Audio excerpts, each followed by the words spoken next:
Hi, I'm James Ross. And this is UK Ride Review, a series of rollercoaster reviews for the Ride Guide where I look at the best and worst of British rides and all the others in between.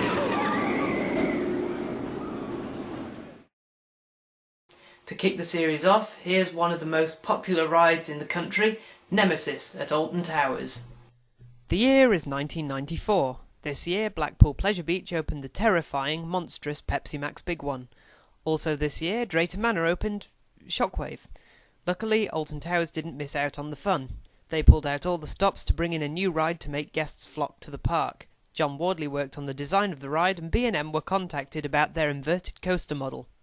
Unfortunately, Alton Towers have neighbours that like to complain, so they have measures in place which stops them from building anything you can see outside the park, which, as John Wardley puts it, forces them to be creative.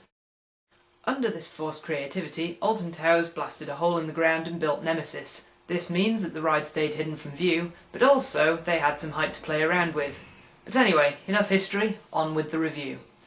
As the monorail takes you to the entrance at the wrong end of the park, you get some nice overhead views of the ride. To ride Nemesis, you'll have to trek all the way back to Forbidden Valley, where it takes centre stage. Now, one of the first things you notice about the ride is the sound it makes. And just listen to this and tell me it's not awesome.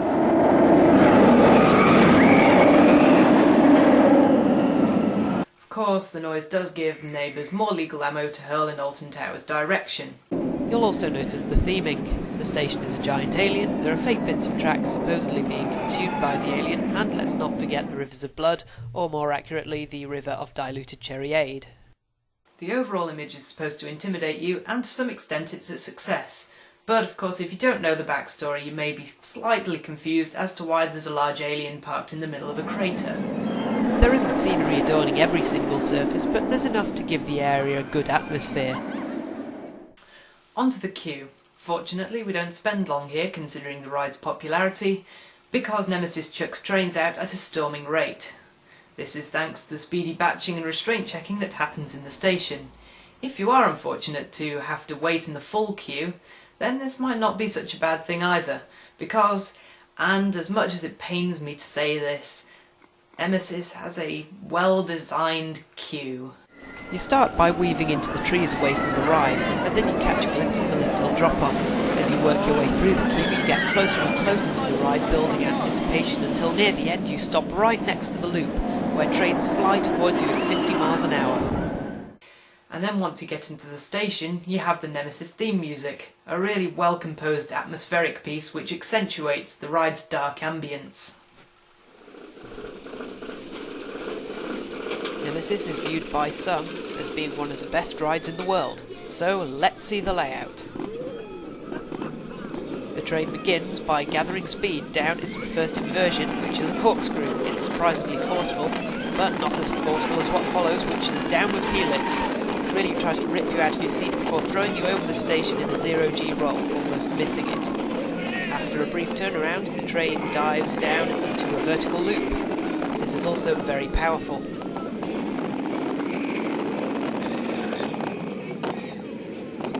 Just before the ride finishes, a surprise corkscrew flips the train over its speed. And that's Nemesis, a short layout but not lacking in energy.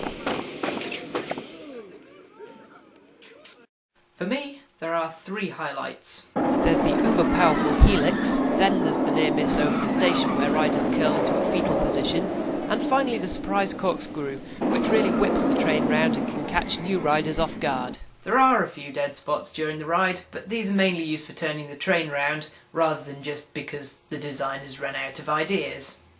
The star quality that makes Nemesis unique is undoubtedly the pacing. You know the drill with roller coasters: train falls down, drop, riders scream, train gets slower, ride gets boring. Okay, so most rides get away with that. Nemesis's fastest point is right here before the loop. It gets faster throughout the circuit, hence never really feels slow. My main critique of Nemesis is that it's rough, but it's 16 years old as well, so you can kind of forgive it for that somewhat. So this is the part of the review where I rate the ride in 3 categories and overall. First, visual appeal and theme. I think the theming on Nemesis is fantastic, and the scenery and the setting just create a wonderfully intense atmosphere, so I'm giving it 9. Design and operation. This ride was very well planned for the space given. The ride interactions with the queue work brilliantly to build anticipation, and the scenery interactions on the ride make the ride even better. And thanks to the prompt dispatching of trains on this ride, you won't have to wait too long compared to some others at Alton Towers. So I'm going to give it a 9. The physical ride. The layout of Nemesis is very well put together, producing a mixture of fast transitions and strong G-forces. There are a few moments of roughness, but it's worth it. 9. Nemesis is a first-class ride. Some say it's overrated, but I personally think it earns a high ranking for its design. It's certainly not perfect, but all of its elements seem to work together extremely well. And for that, I give Nemesis 9 out of 10.